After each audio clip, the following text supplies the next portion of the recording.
Everyone. Thanks for coming. This is Speaking Volumes, a series that addresses important issues and ideas of our day. As Mary said, I'm Lynn Bolger. I am the new-ish executive director of the Authors Guild Foundation, which hosts these talks.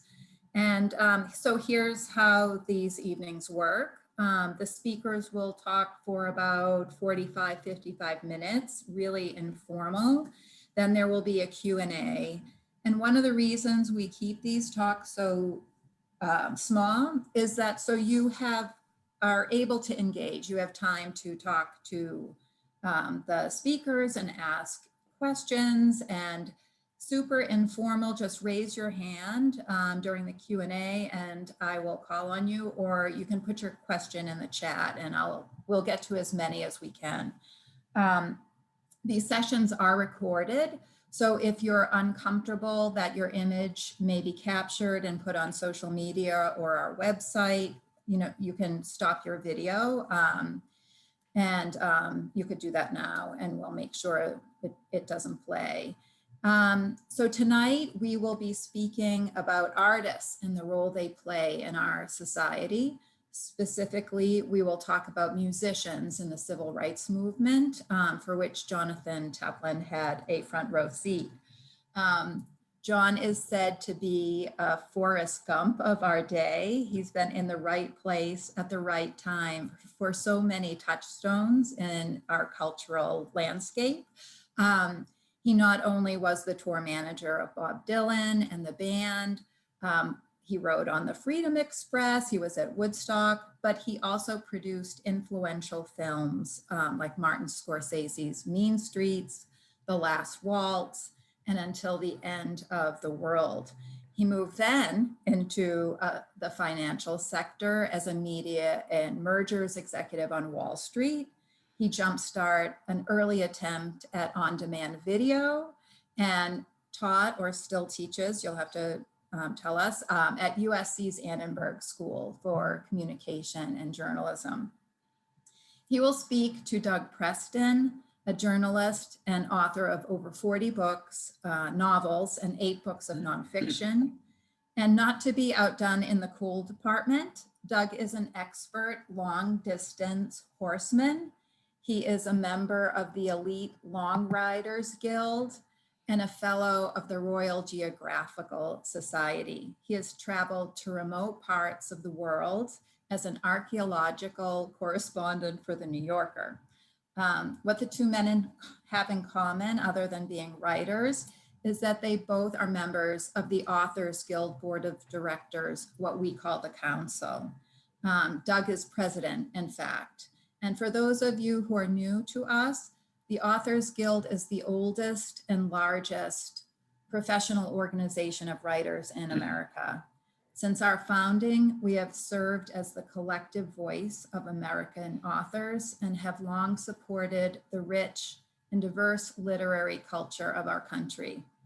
The Authors Guild Foundation, of which I am executive director, is the charitable arm of the Authors Guild, which was founded by John Hersey, Toni Morrison, Saul Bellow, Madeleine L'Engle, among other luminaries of the written word. The foundation supports the work of the Guild and provides educational programming that helps enrich America's literary culture. I am loving this new job that I'm still flailing about but every day I hear from writers who say, I would not be a published author if it wasn't for the Guild. So if you love good writing and love good books and want to support that, do consider supporting us. My colleagues are awesome. So Doug, let's start this conversation and have some fun. Well, thank you very much, Lynn. John, this is really an honor and to be here with you. This book, this is one of the most remarkable autobiographies I've ever read. It's quite extraordinary, and it isn't just the chronicling of a life, but it's sort of an extended meditation on the artistic, social, political, and cultural changes that have taken place over the last 40 years. And you grapple with some truly big ideas in the book. And you also do not neglect to condemn in robust terms the present cynical and dystopian age, in which the contemporary left is compared unfavorably with the left of the 60s. This is a very interesting, there are a lot of really interesting ideas in the book, and it really reminded me very much of The Education of Henry Adams, in that sense, that it's not just an autobiography, but it's a book of ideas and the evolution of ideas. So I guess we should start by, just want to ask you, what stimulated you to write this book now? And what fundamentally do you hope people will take away from it? Well, I was lucky enough to be involved in a period in the early 60s when culture and politics kind of came together. And in that sense, Bob Dylan was singing songs like The Times They Are Changing, and Odetta was singing, and the artists came to the March on Washington in 1963. And there was a kind of marriage of culture and politics in a very special way. And the artists played a vanguard role in thinking about the civil rights movement, the war movement against the war. And I feel that that's kind of missing today. And it doesn't escape me that this fall, I saw a lot more kind of activism from basketball players like LeBron James than I saw from musicians like Jay-Z. And so something has shifted. And so I thought it was useful to kind of look back at this period of 1963 to 1989 or 1990 that was full of lots of explosions and lots of interesting stuff, and kind of try and learn some lessons from it. Well, that's interesting. There are incredible scenes in this book that are absolutely unforgettable. I mean, Lynn was right. You were sort of in the right place at the right time. And there's so many stories in here that are just almost iconic. And I wonder if, before we get into the big idea part of it, I'd love to hear some of the stories, some of your most extraordinary experiences. I mean, that scene in your book of flying into Woodstock in a helicopter with a band, and seeing that sea of people below, that sent chills down my spine. But anyway, I don't want to tell you what story to tell. Just tell us a few of these remarkable stories. Sure. I mean, I'll tell three. One of which was where the book starts, which is I was 18 years old. I was headed to Princeton. I had graduated from high school, and I was lucky enough to get a backstage pass at the Newport Folk Festival in July of 1965. And I went to work. I got a job as a road manager for a group called the Jim Kweskin Jug Band, which was a group managed by a man named Albert Grossman. And Grossman also managed Bob Dylan, Peter, Paul and Mary, Odetta, the Butterfield Blues Band, pretty much everybody important in the folk music business. And so I got a kind of inside look at what was going on in the Grossman circle. And on a kind of whim, on a Saturday afternoon, Bob Dylan decided that he was going to play electric music at the Newport Folk Festival. It had come about because Alan Lomax, who was a famous ethnomusicologist, had tried to unplug the amplifiers of the Butterfield Blues Band in a workshop in the afternoon. And Dylan just kind of said, screw it, I'm gonna show them. And so on Sunday night, with very little rehearsal, he showed up on the stage of this folk festival and played rock and roll. And the response was absolutely anarchic. It was as if Stravinsky's Rite of Spring had been performed, and the audience was booing, and there was just a revolt from the folkies to this new character. I mean, Dylan didn't even look like the Dylan they imagined his hair had grown a lot longer. He was wearing an orange shirt and a black leather jacket, and it was not the blue work shirt Bob Dylan. And so I didn't really realize at the time, but that was the beginning of something really important, which is the marriage of the poetry of Bob Dylan's work with the anarchic spirit of rock and roll. And that kind of took over my life for the next 10 years. I mean, I continued to go to Princeton, but I would go on the weekends and work as a road manager, and Princeton was an all-male institution in those days, and it was a lot more fun on the road with the band than it was on Prospect Street at Princeton, So that was one. I would say Woodstock was definitely another. The band played on the Sunday night in Woodstock, and because the roads were so jammed, even though we lived in Woodstock, we couldn't get to Bethel where the festival was. There was no way to get there. So they sent a helicopter that landed in my backyard, and we got in the helicopter. And when we came over the hill and saw 300,000 kids in a field and Sly and the Family Stone playing, I thought, this is like a Cecil B. DeMille movie. It was biblical.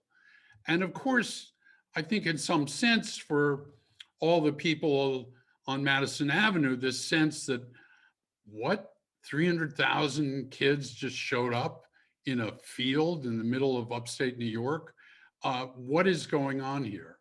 And this was this beginning of this notion of Woodstock Nation, that there was a counterculture that was very robust. The third story would be the concert for Bangladesh, which was something that just out of the deep love of George Harrison for Ravi Shankar and Ravi Shankar's deep love for the Pakistani people in West Pakistan, which became Bangladesh, which was suffering famine, flood. I mean, all the worst things in the world were happening at the same time.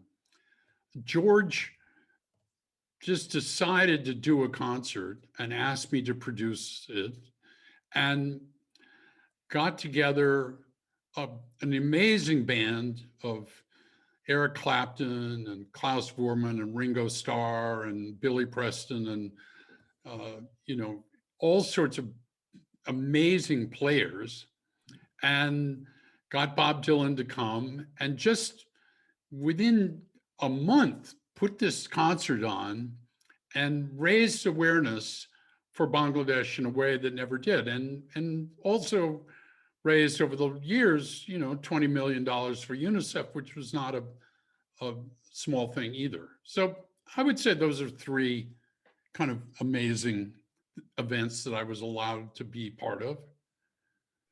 Well, the book is filled with stories like that. I mean, there's with other characters like Martin Scorsese and Bernardo Bertolucci and things like that. It's an amazing, it's like you've lived 6 crazy lives in one. I'm surprised you're still alive. I mean, maybe you got some of Keith Richards' genes there or something, but not that you abused yourself like he did. But the book really brings to life this extraordinary thing that happened in the 60s by young people. And it started out with teenagers playing to other teenagers. So why did it happen then? I mean, what social and cultural forces do you think, John, set up the 60s to be what they were? I think the ground had been laid in the 50s. I think, Martin Luther King had been working in Birmingham and other places, early organizing. The beats were important. Jack Kerouac, Allen Ginsberg, Gregory Corso, who were kind of creating an alternative dialogue against what the conventional literature was, what the conventional notion of propriety was, and also pushing the notion that maybe psychedelic drugs could have some power. And then I think it all kind of came together in the early 60s. We had a new president. He was young. He was, there was a sense that a generation had been passed. And the folk music movement was very oriented towards protest music.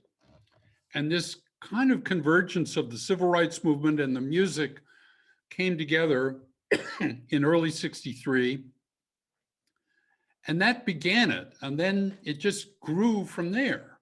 And obviously, when the Beatles hit, it's one of the things that was striking for me. I was still in high school, but John Kennedy was killed in November of 63, and the Beatles showed up on the Ed Sullivan Show February 1st, 1964. So it was like a month and a half later. And it was like, okay, that's the end of the mourning period, and something else is happening here. And I think that sense of remarkable verve, English spirit, humor, everything helped drive everything together. I mean, I happened to be close enough to Dylan to know that, although I didn't go on this tour, but he went to England to do a folk music tour in the spring of 64 and started hanging out with John Lennon every night after he'd play.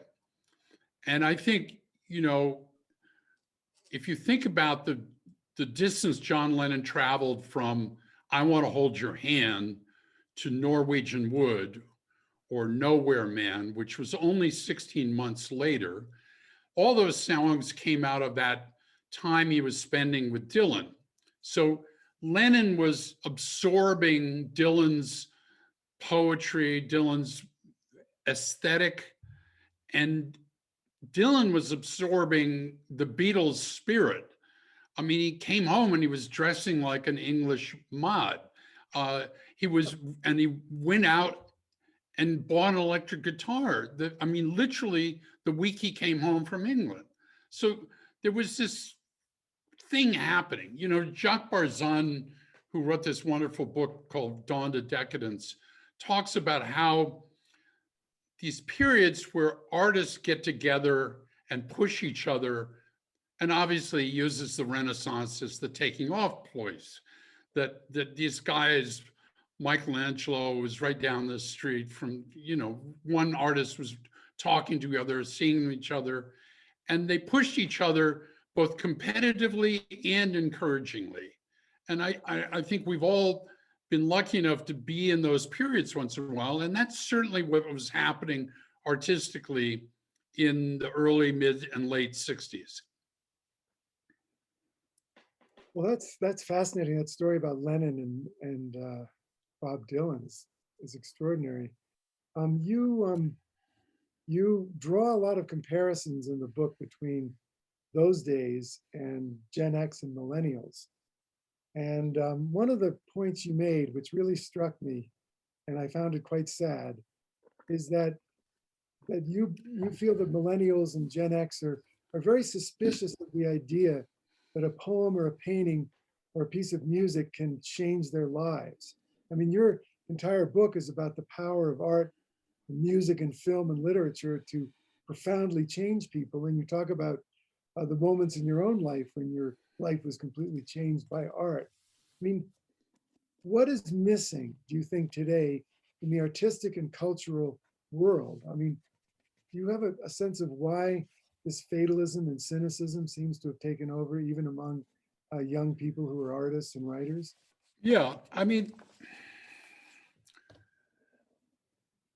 here's my problem. First off, for people to say that music or art can't change lives doesn't make any sense to me. I mean, the first time I ever saw Bob Dylan in early 1964 in a concert, he came out and started playing Times They Are Changing. I was just there.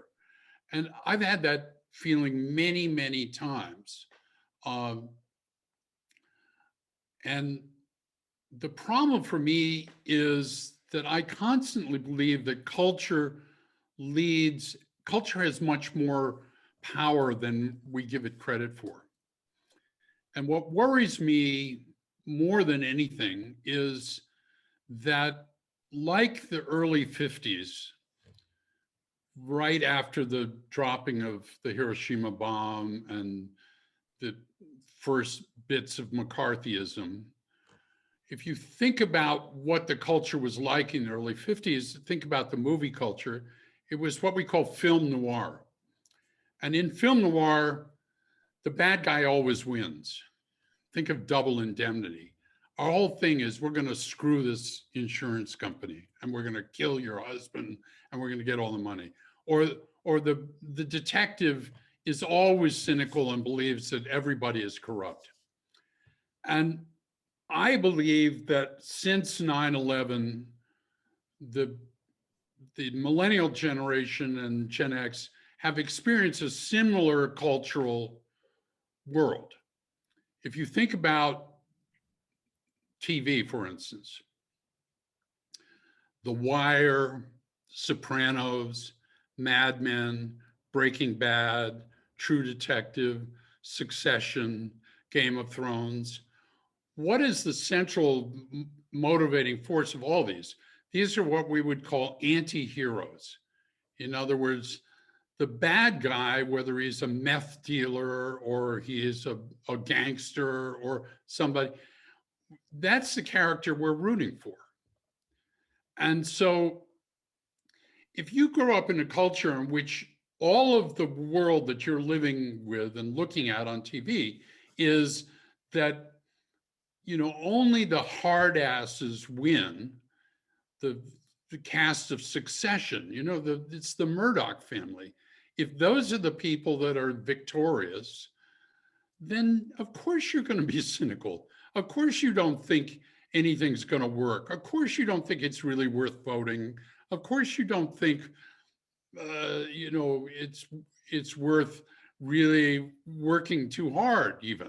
You know, you're trying to find an easy way out. And so that to me is distressing. And there doesn't seem any way to turn away from that dystopian, nihilistic view of culture. You know, there's a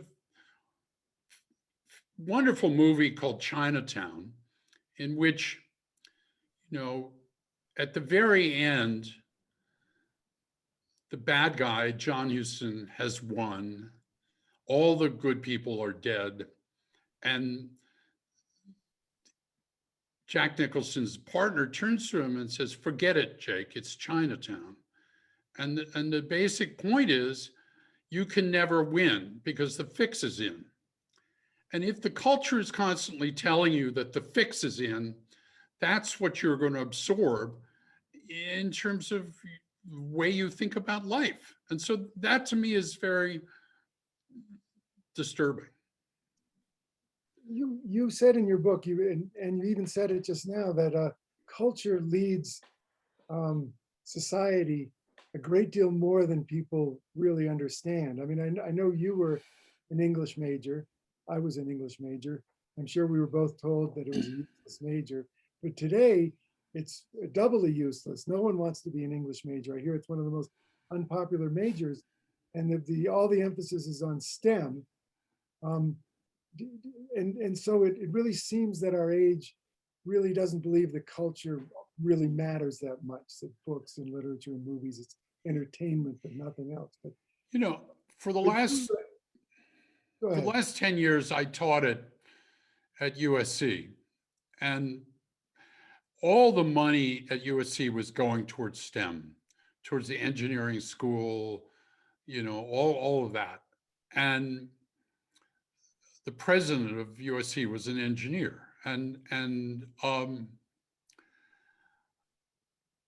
I said to my students, I said, look, if you think that becoming a coder, like learning how to code, is going to be the secret to your success for the rest of your life, and you're going to give up knowing history, knowing literature and everything just to learn how to write code, you're going to get screwed. Because I promise you, in 10 years, artificial intelligence will be writing all the code. And all those people who set their jobs to be a coder will be out of work. And the only jobs that will be worth anything will be people who understand how to deal with empathy, who understand some sense of history, who understand how the world has worked before, how these cycles of history constantly recycle. And so from my point, the hireable people are the humanists, the people who understood history, the people who could read literature, people who have a sense of empathy. And so I'm disturbed that everyone thinks that the secret to success is going to be learning how to write code. I think it's a huge mistake. And anyone who knows of anything about artificial intelligence will tell you that the AI will write all the code. Well, you talk in your book about how artists sing the truth. I love that phrase, and that protects culture from authoritarianism, corporatism, and fascism. And you also, say that the values of the kleptocrats have become America's own values, and that we are approaching the age of the autocrats. I mean, so, and that the way to fight back against this is to have artists singing the truth. Can you elaborate on that a little bit? Yeah. So in 1989, I made a movie with a German director named Wim Wenders. You probably know him from Paris, Texas, or Wings of Desire, but we made a very quirky science fiction movie called Until the End of the World. And so Wim lives in Berlin, and we needed a very large soundstage to do these visual elements, because one of the tropes of this movie, which was, as I said, written in 1989, was that people would become addicted to screens, literally addicted to screens. And this was long before the iPhone existed and things like that. And so we went across into East Berlin to film at a studio called Babelsberg. And we would leave every night, we'd go out, and there was a kind of cafeteria, and all the East German film workers were in there watching MTV, because they had a satellite dish on the studio, and they could get MTV from Europe. And that's what they wanted to watch. In other words, the wall hadn't come down, but they were already over the wall emotionally. And people called it a velvet revolution, but my take was that it started long before then. And Václav Havel, when he finally moved into the White House in Czechoslovakia, the very first guest he invited was Frank Zappa, the American musician. And that was because the Plastic People, which was the band that was the leading anti-regime band that helped get all the kids to sign up for Charter 99, was a fan of Frank Zappa. And so it was a way of saying, look, maybe rock and roll really did bring down the wall. So the assumption of all of that was that what people wanted was freedom, and that the people on the east side of the wall desperately wanted to be part of that kind of open generation that they could see on MTV. The problem is that we thought that was, the end of history. But what really ended up happening in some weird ways was that the worst parts of the kleptocracies, of the Putins of the world, of the Erdogans of the world, ended up being adopted by the president of the United States. So, I mean, he's gone now, but it was a kind of shock to me that where we thought that the world was going to end up in this brilliant opening of liberal democracy everywhere, it ended up being that autocracy was more a scene, and the very thought that those people in East Berlin who were film workers who so desperately wanted to be on the other side of the wall, they're probably as disappointed as we were. Now, maybe that was a temporary thing, but it does seem to me that, you know, one of the biggest problems that we have to face is the sense of disinformation and dystopia, and those two things are kind of merged, you know. You talk a lot in your book about the struggle artists have in being free to create their work, and you even quote Chekhov, quote I'd never heard that astonished me. Quote, I would like to be a free artist and nothing else, and I regret God has not given me the strength to be one. What forces today do you think are interfering with or curtailing artistic freedom? Is it getting worse? And do you have any thoughts about what could be done? Well, if artists are going to be free, first off, they have to be able to make a living. And one of the things that you and I fight for all the time is how to deal with all the forces that are making it hard for artists to make a living. I mean, in the music business, it's very simple. It's almost binary. When YouTube puts a song up for free on YouTube, that means that nobody has to pay for that song. And so there's no point in going to paid services like Apple Music to do that if you can get it for free. And in my last book, of course, I wrote about my dear friend Lee Von Helm, who was the drummer of the band, who had made a very good living long after the band had stopped recording, because in the 80s, people had replaced their CDs and, you know, placed their record collection with CDs, and the band kept earning royalties right up to 2000. And then when Napster hit, that just stopped. And he, of course, got throat cancer at that very point when his royalty checks stopped. And it was just, to me, incredibly unfair. And so, and YouTube continues to just ignore the fact that because they're protected by these extraordinary safe harbor laws that were put in during the Clinton era, they don't, nobody can sue them to take their music down.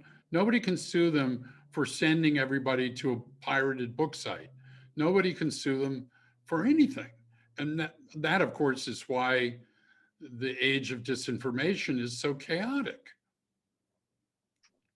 Yeah, that is something that the Authors Guild we've been fighting against. It's probably our number one issue is the rampant piracy that's undermining the ability of artists and writers to make a living. You talked a lot about the growth of authoritarian politics in this country. And one of the points you made is that authoritarian politics can block culture completely. And you mentioned in the McCarthy era as a sort of an example of authoritarian politics blocking culture.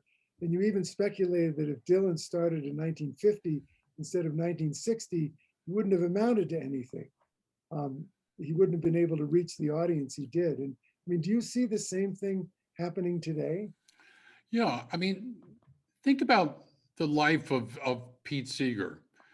Pete Seeger was in a band called the Weavers, and the Weavers had the #1 hit in America called Goodnight or Irene.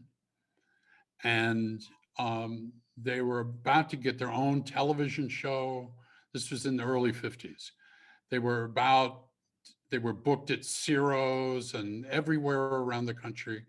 And all of a sudden they were put on a blacklist because Pete Seeger had been a fellow traveler. And they didn't work for the rest of the decade. And there's no reason to think that if Bob Dylan had been writing or tried to write Blowing in the Wind or Times They Are Changing or songs about Medgar Evers, or the equivalent of that, that he wouldn't have been put on the blacklist as well and been forced to not be able to work. So it's very problematic. Now, hopefully we have enough history, enough people who understand that history to not repeat those same mistakes. But it doesn't escape me that, the Dixie Chicks sang against the war and were basically put out of business, and if Tucker Carlson wants to go on a jihad against someone, they could probably make their life pretty miserable. Maybe make it that they can't make a living. So I don't think we're all the way out of the woods, but hopefully it's better than it was for Pete Seeger. That's very interesting.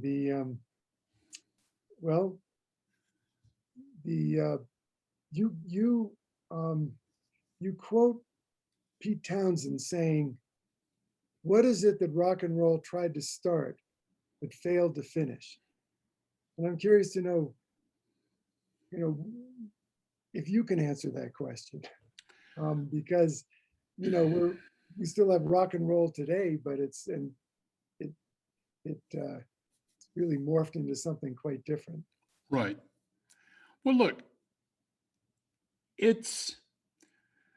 what it tried to start was what I tried to describe about Dylan at Newport, which is this marriage of high energy music with a kind of consciousness and conscience.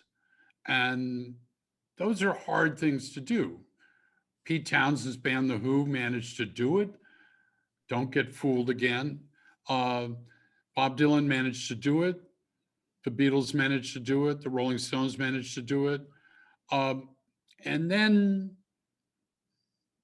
things have changed. I mean, if you think about, like, there were two young rappers last year who died, one from an overdose and one from getting shot. One was called Juice WRLD and one was called Little Peep. And they, if you look at their lyrics, they're both the most dark view of humanity I've ever experienced anywhere. And it saddens me that in the same way that I felt that the television universe has a very nihilistic spirit to it, I think a lot of contemporary music has a kind of dark sense to it. Even Billie Eilish, who is probably the most popular girl singer around right now, her big hit was called Xanny, which is basically about Xanax, and basically what the song is about is everybody's so stoned that they don't have any reaction to anything. And, Angus Case, a professor at Princeton, has this theory of deaths of despair. And obviously, he says that people killing themselves through either drugs, suicide, or alcoholism has risen to a level that it's never been in the history of this country. Now you have to wonder, why is that happening? And my big question is, what role does the culture have in making that happen? I don't think that the culture is completely gets a pass on this. And so in that sense, we have to look at that. And that worries me. So if rock and roll had a project, I would say that the project in the early 60s was incredibly aspirational. How does it feel to be on your own? The times, they are a changing. We shall overcome. These are aspirational ideas. I'm not hearing that right now, and I don't know why. And so part of what the book is about is, why can't we get back to that role that the artist played, that says, you know, that the artist has a role in society. There's a epigram at the beginning of the book, which is from Herbert Marcuse, which is, in its refusal to accept as final the limitations imposed upon freedom and happiness by society, in its refusal to forget what can be, lies the critical function of the artist. Then I finished that with the second epigram, which was from Bruce Springsteen: show a little faith, there's magic in the night. And to me, that's the role of the artist. Show a little faith, there's magic in the night, and to show what can be. Not the worst that can be, but what can be. Well, it does strike me. I remember when my kids were growing up, listening to the music, the words of the music that they were listening to, and then hearing the music of the 60s. And it really is darkness and light. I mean, you know, the mamas and the papas, Right. you know, there's something innocent about the music of the 60s and 70s that seems to be gone. But in your previous book, Move Fast and Break Things, you talked a lot about technology, the dark side of technology and the surveillance economy.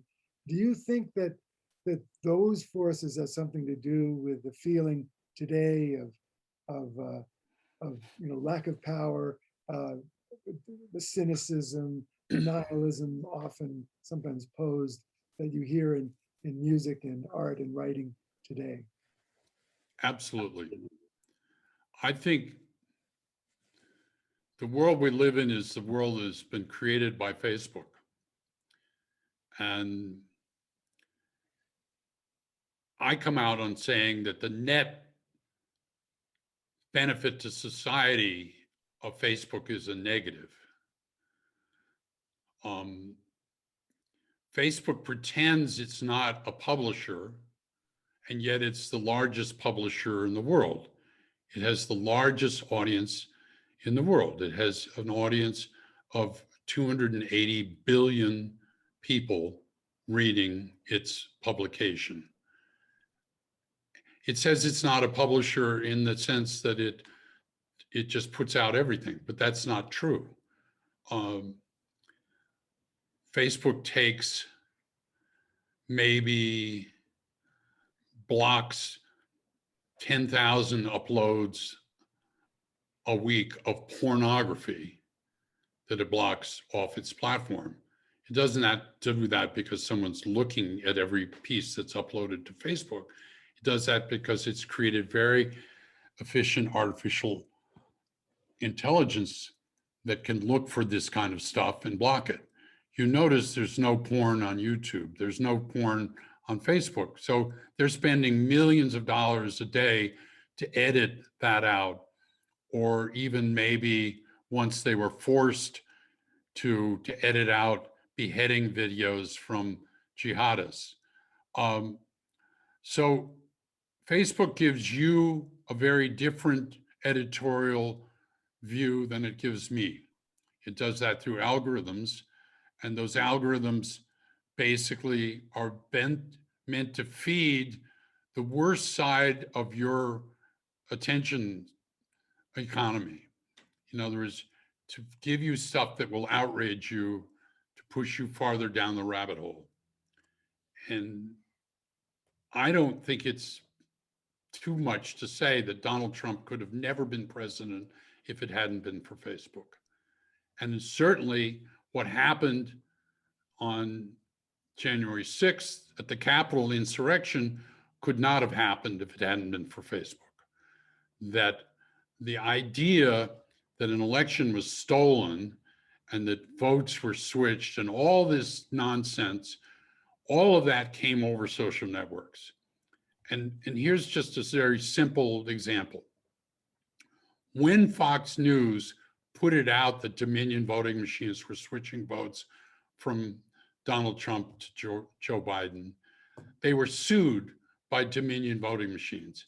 And within 2 days, they had a formal statement saying that they'd made a mistake and it was not correct and all of that. And they corrected themselves and made even Lou Dobbs, that idiot, say that was wrong. And yet Facebook never had to do any of that because it has a safe harbor. You cannot sue Facebook. It is protected from liability by us, by the US government, which is absurd. It should be removed. We should get rid of that. And if we got rid of that, we'd also have a lot easier way to enforce copyright. Well, one of the things that I took away from your book is that you are an optimist. You really do believe that things can be better. And I'm going to quote something that you wrote. You wrote, "Ultimately, I have faith that our country can reform itself and that the techno-determinists can be brought to heel. And I believe artists can be part of that effort." How do you think we can bring the techno-determinists to heel? By the way, that's quite a interesting word, the techno-determinists. Well, I think it's actually happening. If you look around the world,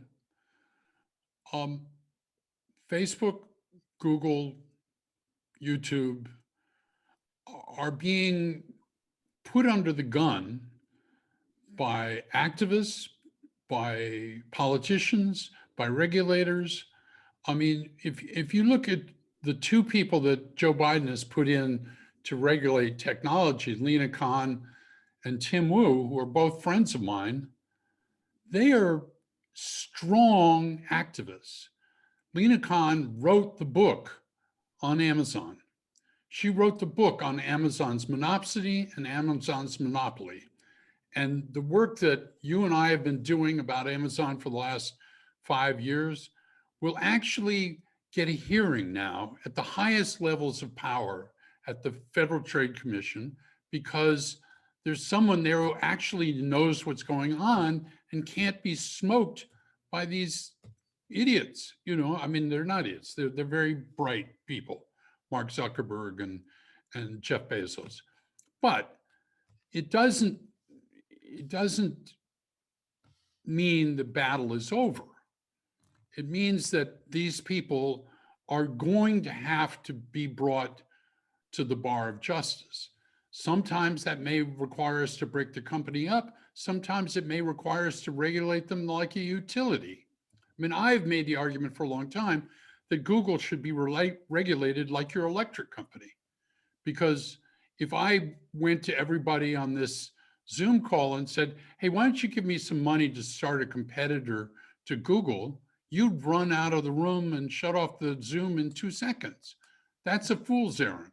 We all know Bill Gates tried it. He lost $3 billion on Bing, you know? So, I mean, the better task is to just regulate them like a utility. I think we are heading that way. And the Authors Guild is really the one organization that I'm aware of that's fighting tooth and nail to make that happen. We are getting to the point where I think we ought to open this up for questions, but I had one final question for you, which is kind of different from what I'd asked before, but how did you remember everything that's in your book in such detail? Did you keep journals, or did you just have a phenomenal memory? I mean, I have a pretty good memory, as some of my friends who are on this call know, but also I did keep some journals, but it's a combination of that. And I also checked in with a lot of my friends who were part of this, who I acknowledged in the acknowledgements at helping me recall certain things that I wasn't sure of. But, you know, I'd say my memory is pretty good. Well, it's extraordinary. I'm trying to write my own memoir, and I must say reading yours was extremely discouraging on many levels. But no. But Anyway, so shall we open this up to questions? Yeah, let's open it up. Who wants to start? Anybody? Laura, Peter? Hi, that was wonderful. Thank you so much. I always knew you had this rich background in history, but I couldn't get it all out in a meeting. At my Unitarian church, the kids ask, why didn't you hippies finish the job? I'm a little young on the hippie side, but my parents were very much part of that ethos. And what happened? We were all fighting for everything, and then it kind of went corporate or pear-shaped or something. I think the year 1968 was a year of tragedy and crisis. In other words, I thought there was a huge amount of momentum towards real change. And that was embodied in two people, Martin Luther King and Bobby Kennedy. And that within 8 weeks, they were both dead, was a blow to the psyche of my generation. It was as if anybody who wanted to do the right thing was going to get killed. And so for many of us, we left politics and moved into art.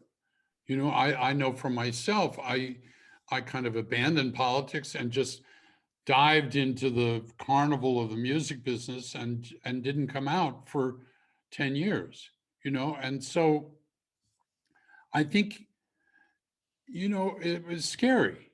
You know, I even talk a little bit about in my book, you know, people talk about how Bob Dylan changed from being a kind of activist and going down to Mississippi and singing in the freedom rides and stuff like that to being more a cultural critic.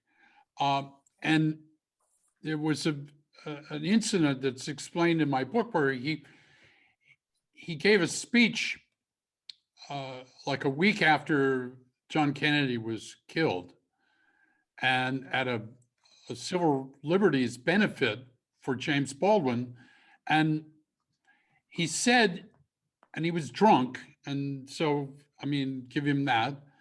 But he said he could identify with Lee Harvey Oswald. Not that he wanted to kill him, but he could see that Oswald was kind of a loser. But what I really think happened was that he got scared. That he had these incredibly intense fans come up at him all the time, always trying to break into the dressing room, you know, just break into his house, everything. And I think he just got scared. And so I think there is a fear factor there that comes too, that maybe was part of what made it change, you know? Thanks. I'm really looking forward to the book. Thank you. John, I'd like to, you know, add something to that. I think that a lot of people internalize the revolution in the sense of, you know, realizing, well, I can't change the world. You know, the good people are being killed, but I can change myself. And they turned inward. And Right. I think that was one thing. I also think one of the things that took the steam out of the movement was the elimination of the draft. I mean, all of a sudden, you could forget about that war in Vietnam. Other Right. people were going. You know, what was really fueling anger at that time, and I remember my older brother drew, you know, number 2 in the draft, was the idea that the government could pluck you out of your life, send you to some stinking jungle to shoot at people and kill people that you had no problem with and no quarrel with. And I mean, it was a horrifying thought that the government could do that. And now we, once the draft was eliminated, it's just like with today's wars. Oh, somebody else is going to fight them. We don't have Right. to worry about that anymore. Right. So Bob, you want to ask your question? yeah, I always wanted to ask you this, John. Of course, I know John since the beginning of all this. And I know you were around when Robbie Robertson was writing The Night They Draw Little Dixie Down. And you mentioned the civil rights movement and folk music and the March on Washington and Odetta and James Meredith, etc. How is it that the civil rights kids who were in college, you guys, us guys, you, my brother, who were so active in voter registration, somehow found themselves singing The Night They Drove Old Dixie Down? I never got this other than the fact that Levon had this ancient voice that somehow you believe. Right. I'm just curious.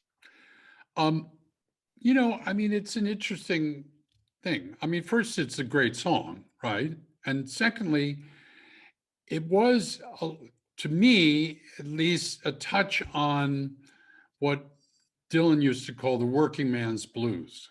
You know, in other words, for me, Levon and his family, and I've been down to Arkansas where his father had a dirt farm. They were dirt poor Arkansas farmers, and that song is more about pride than it is about anything else.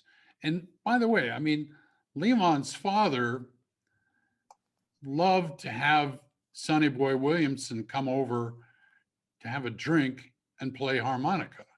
So I mean, he himself was not a racist guy. No, I I know mean, that. I think it's more a sense of kind of Southern pride that Robbie was trying to tap into, and it's a beautiful song, and it's a moving song, and you know, I can't parse the politics of it, quite frankly. Okay. Fair enough.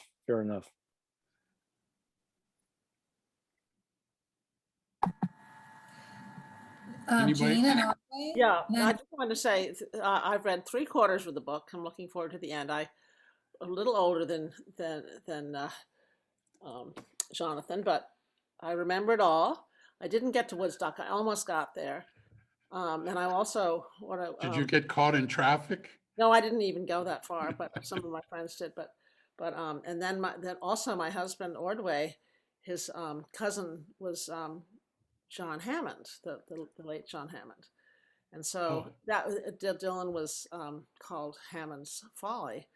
So the interesting thing is the meshing of the corporate world with the artistic world, because and today I'm very, I mean, I think there are aspects of it that are hopeful, but there are also aspects of daily life when you just call up and you get put on hold for so long, no matter who you are. Right. And I think, you know, I'm a pacifist mostly, but I feel like people might be shooting each other because they're on hold too long. Anyway, but, so I just I think, you know, it always has been the meshing of the corporate world with the artistic world forever, with Michelangelo and so on. But so it's an interesting evolution, and You know, we'll stay tuned. I think John Hammond navigated that better than almost anybody, because he came from a kind of upper class family, and he managed to then just reach out and find the most extraordinary artists in the world. I mean, and you know, from spirituals to swing, that concert that he put on was absolutely groundbreaking in everything he did. And you know, in the stories that I take a liberty of going back and talking about the jazz era a bit, you know, and I think that John Hammond was just I mean, anybody who would figure out and get Count Basie, Aretha Franklin, Bob Dylan, Bruce Springsteen, he didn't have to do anything else for the rest of his life, you know, I mean, give me a break. So, I mean, in that sense, he navigated these things and his boss, Goddard Lieberson, better than anybody, you know. So Last question here tonight. Jeremiah? John, I was also around in that Jurassic period, and I think that what you were talking about of the artist's reaction to politics at that critical point, it was very, very profound at that time, that mutual support. And we've certainly seemed to have lost that en masse. Part of it is because of the growth of things that we thought would be the great equalizer, like the internet, in terms of giving people a voice. It certainly did give people a voice, but it also created the laws of unintended consequences, wherein we started to listen to our own voices in many ways, less than other voices, which created these bubbles of which we all know. The art community, such as it is also a very isolated, quote, political, unquote, community. And as things in terms of cinema, in terms of art, in terms of even poetics, literature, we've come to a nexus of commercialism and profound investment in resistance or culture, in terms of confusion as to whether we should reflect our culture, which is the dark side of which you pointed out. And you are a lot more optimistic than I am. We've talked, which is why I love you so much. But I have a very, I have a much darker view. I think that artists, there is a very, very growing community of artists who are very mutually supportive, but they feel not empowered politically because they feel they will be crushed at any moment. And so while emotionally we are trying to resist, it seems that our biggest fears from the 60s, the Nixonian fear of the impending fascism umbrella that would overtake us, is on the verge of doing just that. And is it the artist here in the US to basically push back, or is it to reflect? And those are questions that I'd like to ask you. Yeah, I mean, look, I tried, and I think you and I talked a little bit about this, but I tried to parse why it was that LeBron James felt he had the power and the autonomy to wear a t-shirt that said vote every day before he started his basketball game. Because he himself and had power, right? okay, so what I came to the conclusion was, what you just said, was that he had so much power that there was nobody who was going to tell him shut up and dribble, except Laura Ingraham or someone like stupid like that. But that he had so much weight within the game that he could force the NBA to open up every arena as a voting site, force the NBA to spend $50 million on advertisements about Black Lives Matter and voting. And so that's real power. I'm not sure there's anybody in the artistic community today, whether it's filmmakers or musicians, who have that kind of power. And maybe that's just the way the culture has morphed.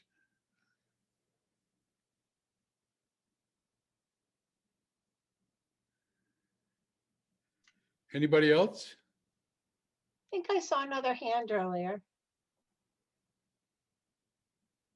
Yes, Stephen? Yeah, I was just going back to the early music days. Curious your thoughts just on Albert Grossman. You know, kind of larger than life figure, almost like a prototype for the business manager agent of later days. Certainly somebody that gave you an entree into the business. Just and someone who unfortunately died relatively young, but kind of his legacy and kind of what you learned from him entering the business. I know there's a circle of folks, Desmond Child, others that had early experiences with him. You know, maybe just shed a little light Yeah, on kind of I that, mean, him as an individual and that period. Albert was an extraordinary guy. I mean, he started out in Chicago. He had a club called Gate of Horn, and he just thought folk music could be more than just Gene Ritchie and you know, someone singing banjo picking, and so in some ways he wanted it to be a more commercial thing, and of course he achieved that with forming Peter, Paul, and Mary, and that. But as a manager, and I saw it the way he dealt with Dylan was he had the ability to say no a lot. In other words, his idea was you should not be out there everywhere. You should be slightly mysterious and kind of hard to reach and only come out once in a while. And so I'm going to say no to 80% of the things that are offered to you, Bob Dylan. And Bob Dylan was fine with that, you know, and it actually turned out to be right. The same thing happened for the band. If the band had come out when they first were going to make music from Big Pink, they were being offered like little 2,500 seat halls to do concerts in. And by the time, then for reasons that had to do more to do with excess, Rick Danko ran his car off the road and broke his neck, and so they couldn't go out touring. So when they decided to tour again in, you know, 69, our first gig was at Winterland for 3 nights. That was an 8,000 seat hall, filled it up 3 nights in a row. That's a pretty big way to start. And it's because nobody had seen them. Nobody even knew if they could actually play the instruments. You know, it was all mystery. So, I mean, that was kind of Albert. And Albert's other brilliant thing was that if you're an artist and had somehow gotten yourself into a horrible record contract, and all of a sudden you're selling a lot of records, Albert would say to the record company, that contract is meaningless. And we're gonna get a new contract, right? And if not, we're gonna go on strike.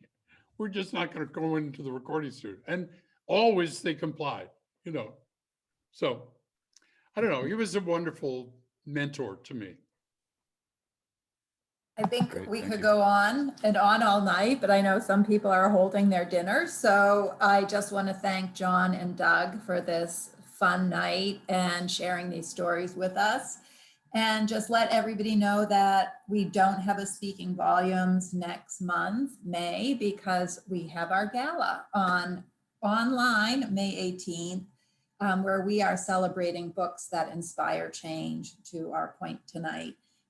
We will be honoring Louise Erdrich, Ibram Kendi, and Chris Jackson of One World Publishers, whose mission is to bring to life stories that do inspire change and raise marginalized voices. So that's May 18th. I think Nikki is going to put the link in the chat if you want to register and haven't yet.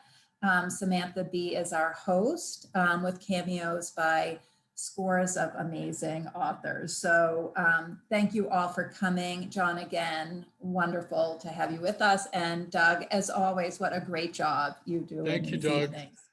Well, thank you, John. It's a real pleasure. Great. Bye, Congratulations. everybody. Congratulations. Thank you. Bye-bye. Thank you. Thank you.